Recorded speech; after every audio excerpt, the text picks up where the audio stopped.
حضرت یوسف بن عبداللہ بن عبدالسلام، یہ حضرت عبداللہ بن سلام کے بیٹے تھے۔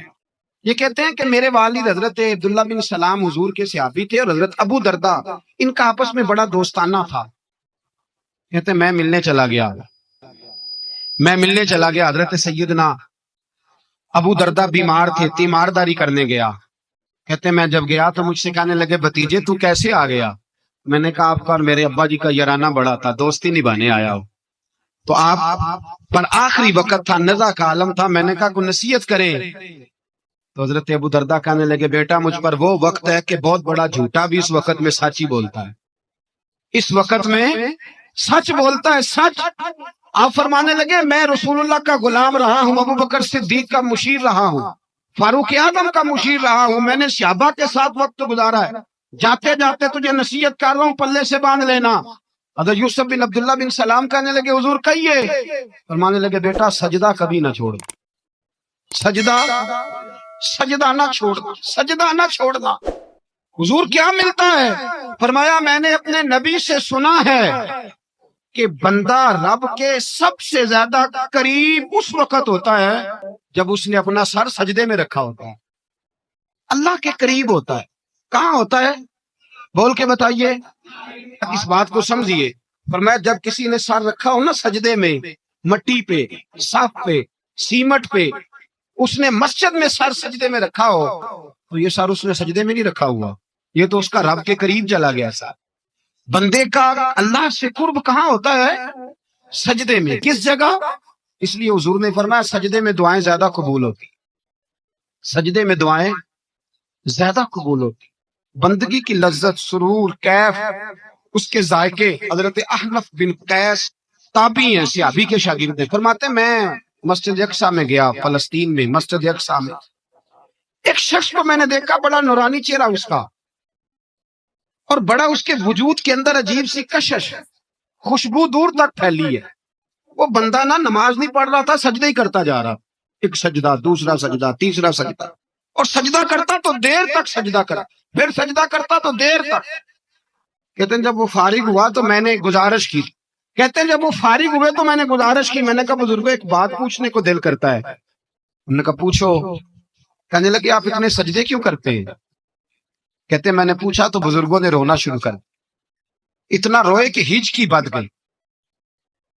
پھر میں نے کہا حضور میں نے کوئی غلط بات پوچھ لی، آپ تو پریشان ہو گئے۔ کہنے لگے وہ پھر رونے لگے۔ میں نے پھر کہا حضور آپ، میں نہیں پوچھتا سوال، کرتے پھر رونے لگے، 3 دفعہ روئے تو کہنے لگے سنو میں رسول اللہ کا صحابی ہوں، میں نبی پاک کا، میں نے اپنے حبیب سے سنا ہے کہ جب کوئی بندہ رب کو ایک سجدہ کرتا ہے تو اللہ اس کے گناہ معاف کرتا ہے، ایک سجدہ کرتا ہے تو اللہ کیا کرتا ہے؟ بولیے، اللہ گناہ بھی معاف کرتا ہے، رب اسے نیکی بھی عطا کرتا ہے، اور اپنی بارگاہ میں اس کا درجہ بھی بلند فرماتا ہے۔ ایک سجدہ اور 3 فائدے، گناہ بھی معاف ہوئے، نیکی بھی ملی، اور درجہ بھی بلند ہوا۔ کہتے ہیں یہ کہہ کے بزرگ پھر رونے لگے۔ جب وہ خاموش ہوئے میں نے کہا حضور اگر ناراض نہ ہو تو مجھ پر تو کیفیت ہی عجیب طاری ہو گئی ہے، آپ کے اس رنگ نے میرا بھی رنگ بدل دیا ہے، پوچھ سکتا ہوں آپ کون ہیں؟ پوچھ سکتا ہوں آپ کون ہیں؟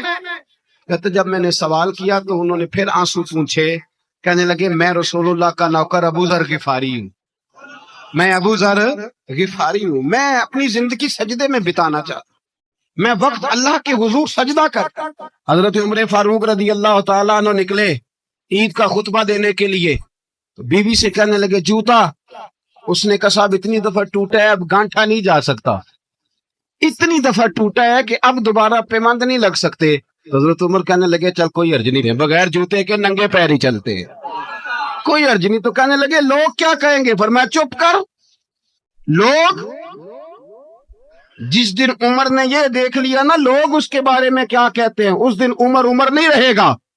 تو کہا پھر آپ کا نظریہ کیا ہے؟ فرمایا میرا نظریہ یہ ہے کہ رب رسول میرے بارے میں کیا کہتے ہیں، لوگوں کا کیا ہے؟ لوگ کل کسی کے بارے میں کچھ کہتے ہیں اور پرسوں کچھ کہتے ہیں، میرا نظریہ یہ ہے کہ رب رسول میرے بارے میں ننگے پیر عمر جا رہے ہیں۔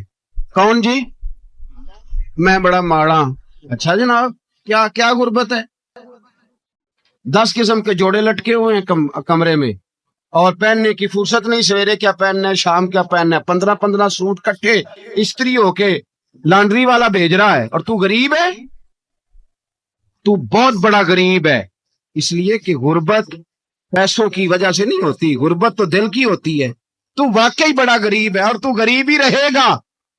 امیر تو عمر فاروق تھے، عمر فاروق تھے جو ننگے پاؤں چلے گئے عید کی نماز پڑھانے، تو رستے میں جو ملا کہنے لگا عمر جوتا تو پہن لو۔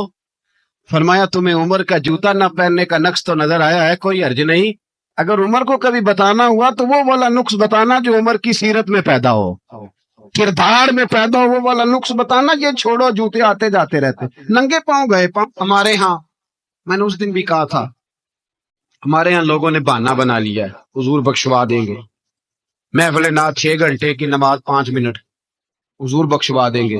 سنو نا، جنہیں حضور بخشوا رہے ہیں حضور انہیں بتا کیا رہے ہیں، حضور انہیں بتا کیا رہے ہیں؟ اللہ اکبر، کیا انداز ہے۔ حضرت ربیعہ بن کعب کہتے ہیں میں حضور کو وضو کرایا کرتا، بخاری مسلم۔ ایک دن حضور نے فرمایا سل یا ربیعہ، ربیعہ کچھ مانگ لو، تو کہتے ہیں میں نے مانگا تو پھر میں نے بھی وہ چیز مانگی جو سب سے قیمتی تھی۔ میں نے کہا حضور جنت میں وہ والا مکان چاہیے جس کی دیوار کے دوسری جانب آپ کا حجرہ انور ہو، جس کی دوسری سائڈ پہ آپ کا گھر ہو، تو اڈی میری کاند سانجی ہو گئی، وہ والا مکان چاہیے۔ نبی پاک نے فرمایا جا تجھے دیا، جا تجھے، بولیے جا تجھے، کمال ہو گئی، جا تجھے دیا۔ کون دیتا ہے؟ دینے کو منہ چاہیے، دینے والا ہے سچا ہمارا، میں جا تجھے دیا۔ ایک میری بات یاد رکھنا، حضور کیا فرمایا اپنی زندگی میں سجدے زیادہ کرنا۔ کیا زیادہ کرنا؟ چلو سارے بولے ایک دفعہ، کیا کرنا؟ کیا زیادہ کرنے؟ تو حضور بھی فرماتے ہیں میرا جنت میں پڑوسی وہ ہوگا جو سجدے زیادہ کر کے آئے۔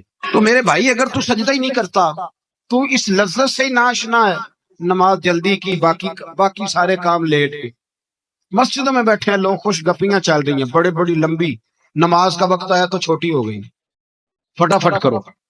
نماز، عبادت، ریاضت، یہ تو بندے کو اللہ کے قریب۔ حضرت عبداللہ بن جعفر، حضرت جعفر طیار کے بیٹے تھے، نبی پاک کے پھوپھی کے بیٹے تھے، حضرت زبیر بن عوام رضی اللہ تعالیٰ، وہ انتقال کر گئے۔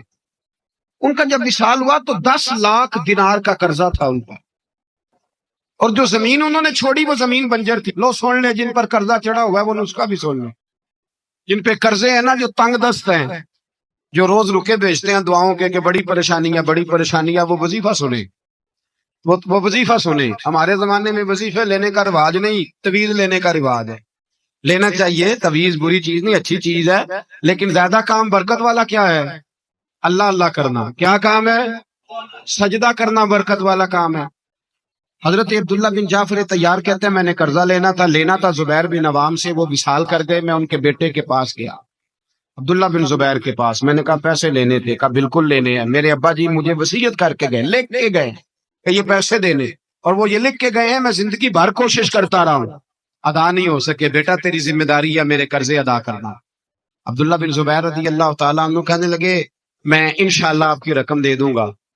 تو عبداللہ بن جعفر طیار کہنے لگے بھائی ہم دونوں آپس میں ہیں، کوئی شے نہیں چھوڑ کے گئے آپ کے ابا جی، کوئی چیز نہیں، توجہ ہے میری بات پر؟ یہ صحابہ کا ذرا انداز دیکھیے گا بندگی کا، کوئی چیز نہیں چھوڑی۔ حضرت زبیر بن عوام کہنے لگے ایک زمین کا ٹکڑا ہے وہ بھی بنجر ہے، اس میں بھی کوئی کھیتی نہیں اگتی، سبزہ نہیں ہوتا، بنجر ہے، پانی کوئی نہیں، اور وہ اتنی خشک ریتلی زمین ہے کہ بڑا مشکل کام ہے وہاں سیراب کرنا، بے آباد زمین ہے۔ حضرت سیدنا عبداللہ بن جعفر کہنے لگے تو اس طرح کر، وہ مجھے ساری نہ دے، اس میں سے تھوڑی سی مجھے دے دے، میں 10 لاکھ دینار کے عوض وہی رکھ لیتا، تیرے باپ کا قرضہ ادا ہو گیا، دے تو صحیح۔ انہوں نے کہا آپ کیا کریں گے، وہ تو کسی کام کی نہیں، چند کوڑیوں کی بھی نہیں، پر میں مجھے دے دو، میں جانوں اور میرا کام جانے۔ او بھائی یہ تھے بندگی والے لوگ، یہ تھے جن کا رب سے رشتہ ہے، جنہوں نے حضور کے صلی اللہ علیہ وسلم کے پاس بیٹھ کر بندگی سیکھی تھی۔ کہتے زمین کا ٹکڑا لے لیا، بنجر بے آباد ریتلی زمین، جب میرے حصے میں آئی پہلے دن اپنے غلام سے کہنے لگے جو جگہ تجھے زیادہ سخت لگتی ہے نا وہاں میرا مصلی بچھا دے، جو تجھے زیادہ بنجر بے آباد لگتی ہے وہاں مصلی بچھا، مصلی بچھا۔ غلام نے مصلی بچھایا تو عبداللہ بن جعفر نے اللہ اکبر کہہ کے نیت باندھی، یہ حضرت جعفر طیار کے بیٹے ہیں، حضرت علی کے بھتیجے. انہوں نے نیت باندھی نماز کی، سر سجدے میں رکھا، رونے لگے، کہنے لگے اللہ میں بھی تیرا بندہ اور جس سے لینے تھے وہ بھی تیرا بندہ، خدا بندہ ہمارے درمیان مہربانی فرما، کرم نوازی کر، رحمت کا فیصلہ فرما. اتنا روئے کہ مصلی بھیگ گیا. کہتے اتنا تڑپ رہے تھے کہ صحابہ اکٹھے ہو گئے ان کے گرد، مصلی بھیگ گیا. جب بھیگا ہوا مصلی نماز مکمل کر کے اٹھایا نا، کہتے مصلی اٹھایا تو نیچے سے اللہ نے پانی کا چشمہ جاری فرما دیا. اللہ نے پانی کا چشمہ جاری کر دیا. فرمایا بناؤ حوض، کرو کھیتیاں سیراب. فرماتے ہیں جہاں ایک درخت نہیں اگتا تھا اللہ نے پورا باغ اگا دیا، جہاں ایک پھل نہیں ہوتا تھا وہاں عالی شان پھل لگ گئے، قرضے بھی ادا ہوئے. حضرت زبیر بن عوام کے بچوں کے پاس مال دولت بھی بچ گیا. لوگ جب کہتے ہیں یہ ساری کس چیز کی برکت ہے، اور فرماتے یہ ساری سجدوں کی برکت، یہ رب کی بندگی کی برکت ہے، یہ اس کی بارگاہ میں نماز پڑھنے کی.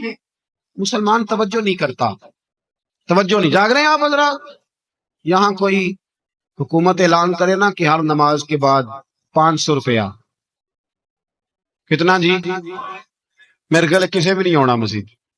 اور خدا کے بندو بات سمجھو، رب فرماتا ہے تو مسجد آدھا میں تجھے برکت عطا کروں گا، میں تجھے برکت دوں گا. میں ایک صحابی کہتے ہیں مجھے اکثر یہ حضور کا فرمان سنتا تو میرے دل میں خیال آتا آخر اللہ کس طرح برکت دیتا ہے. اللہ آخر ایک صحابی کہتے ہیں نبی پاک صلی اللہ تعالی علیہ وسلم نے فرمایا عبادت کرو اللہ برکت دے گا. میرے دل کے اندر خیال آیا کس طرح، آخر اللہ کس طرح سے نوازتا ہے، رنگ کیا ہے.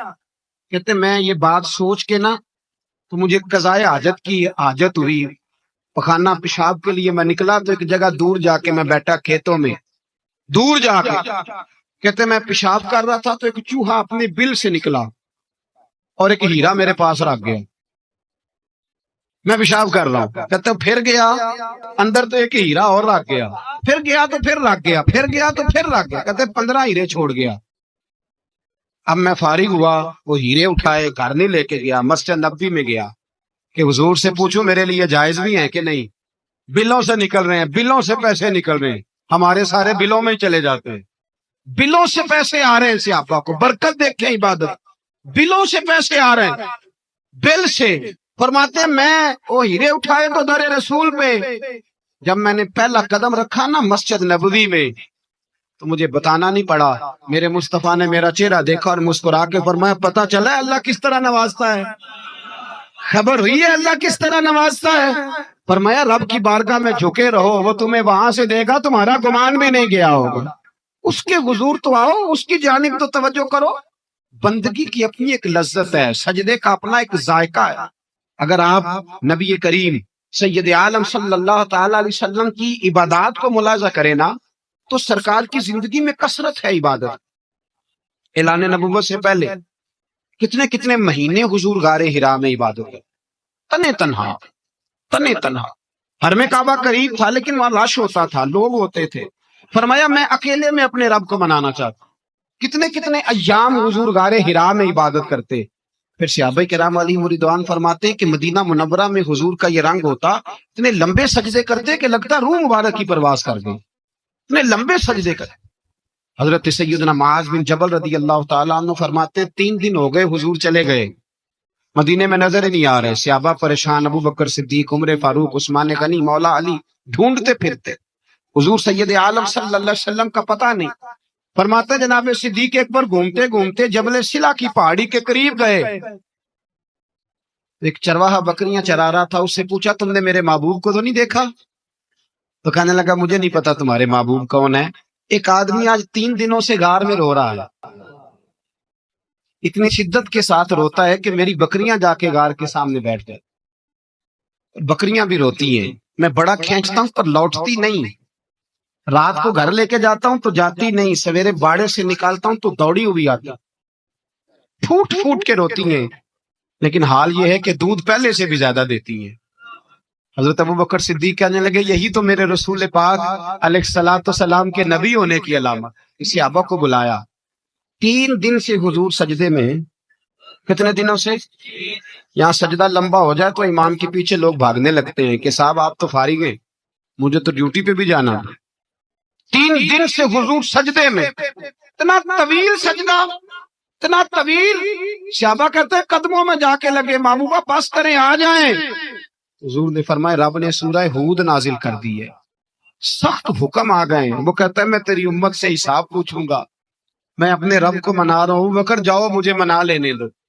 حضور نے ہمیں بتلایا ہے کہ رب کو سجدہ کریں تو رب مان، اس کو منانے کا طریقہ سجدہ کرنا ہے، جھکنا ہے، عبادت کرنا ہے۔ کب وہ مانے گا تو میں آؤں گا۔